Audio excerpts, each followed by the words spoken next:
bukan sebuah keinginan biasa, melainkan pemerintah Arab Saudi membangun ini tentu saja untuk meningkatkan jemaah haji yang biasanya menampung 3 juta orang, ingin meningkatkan di angka 10 juta, sehingga dia memastikan bahwa dengan berdirinya bangunan ini bisa menampung 10 juta jamaah umat muslim sebanyak 1,6 miliar di dunia ini bisa beribadah sebanyak 10 juta umat muslim di kota Makkah ini.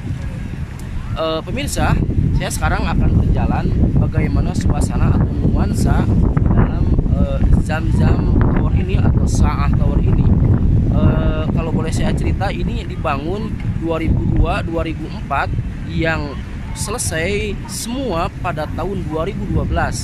Adapun pada tahun 2010 sebenarnya sudah mulai dioperasikan, hanya saja memang peresmian secara resmi selesai semuanya pada tahun 2012. Pemirsa sekalian, hampir ada 5 lantai di sini adalah penuh dengan sebuah mall, juga ada apartemen memiliki 20 lantai, dan sini adalah banyak hotel-hotel yang bergabung di tower atau di Sa'ah Tower ini. Ini adalah sebuah gedung yang semua orang ingin merasakan niatnya tidur di sini. Betapa tidak, ini karena sangat dekat dengan Masjidil Haram.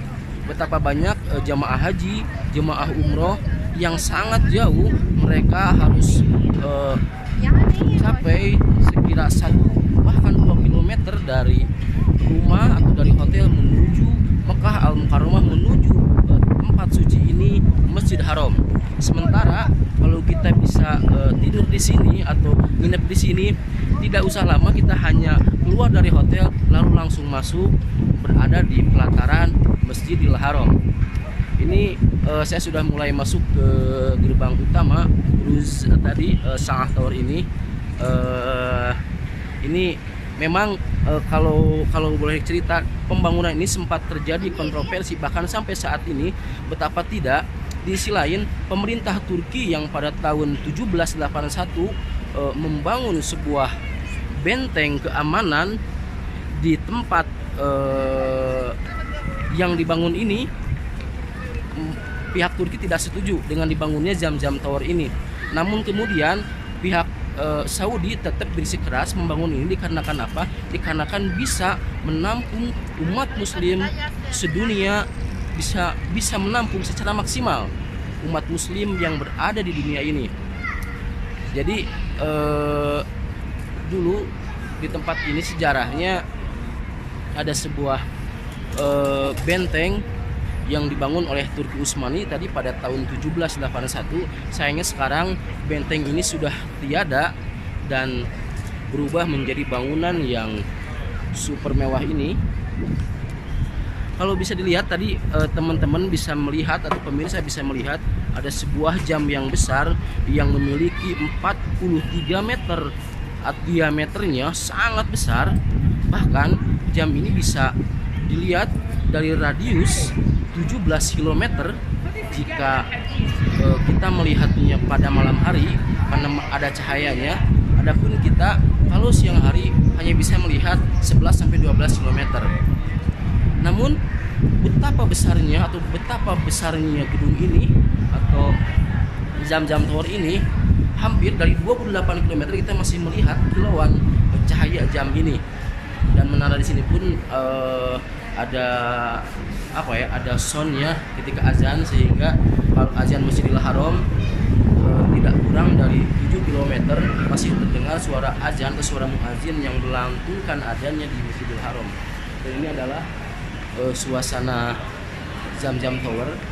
Persis kita sekarang nuansanya sudah nuansa pasar, bukan nuansa masjid lagi, sehingga inilah yang dijadikan pro kontra oleh banyak orang kenapa dibangunnya Zamzam Tower ini. Ini adalah suasana di dalam gedung yang super megah yang tadi saya shoot dari belakang. Dan kalau boleh dilihat, ini gedung yang memiliki ketinggian, maksudnya 121 lantai atau 601 meter. Ini udah kayak Mangga 2, udah seperti Medland atau sudah seperti Ciputra Mall. Nah, ini memang menyedihkan, di sisi lain juga membahagiakan. Tapi inilah, dan terbukti kalau boleh saya beropini, dan ini adalah tanda-tanda kiamat pemirsa. Ini adalah lantai dasar, dan menariknya lagi bahwa Zamzam Tower ini dibangun di atas tanah kurang lebih 2,8 juta meter. Dan kalau boleh dilihat juga bahwa pelataran Masjidil Haram ke arah selatan hampir semuanya ada 23 hektar, dan salah satunya dibangun di bangunan ini. Ini banyak yang jualan di sini, ada yang jualan seperti biasa umur, ini jualan kurma, ada juga yang jualan minyak wangi, karena Saudi juga terkenal dengan minyak wanginya, apalagi di Jeddah. Ada juga yang jualan jam. Nah, yang menarik kalau boleh saya meliput, di sini ada jam namanya jam Al-Fajr salah satunya, di mana jam tersebut memiliki alarm untuk mengingatkan bahwa waktu zuhur berapa menit lagi. Jadi kalau berada kita di jam 2 siang, maka jam itu akan terus mengikuti sampai waktu zuhur itu tiba. Nah, ini suasananya. Saya apakah naik atau tidak? Saya akan coba naik di lantai pertama. Oke, ini adalah nuansa Zamzam Tower atau Sa'ah Tower, yang lebih dikenal Sa'ah Tower di sini. Pemirsa sekalian, di Sa'ah Tower ini ada juga food court, di mana food court ini adalah terdiri dari banyak menu yang diselenggarakan oleh banyak negara, baik Asia Tenggara, Asia Tengah, Afrika, Eropa, dan juga yang lainnya. Jadi saya akan naik.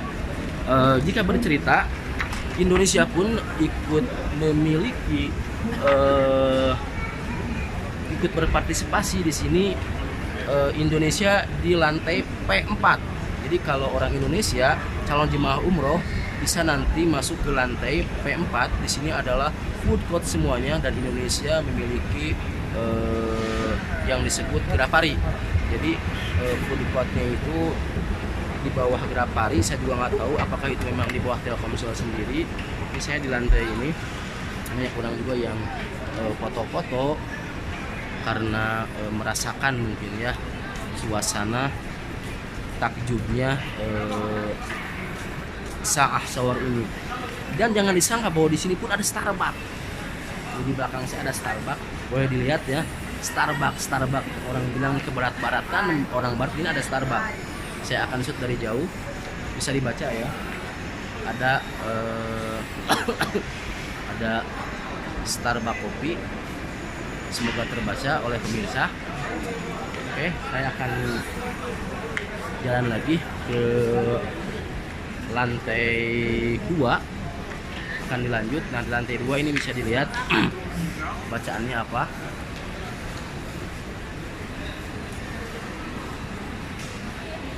Nah, bisa dibaca ya, sudah. Nah, ada food court atau matoim zaman dari matam berarti ya. Nah, ini saya naik lagi ke lantai ini. Saya jadi jalan-jalan nih, berasa di mall, memang benar di mall. Ya, inilah, ini mungkin yang diinginkan oleh pemerintah Arab Saudi, supaya Makkah tetap gaul dan tidak kalah juga dengan bangsa di Eropa sana, bahwa Makkah pun bisa hebat.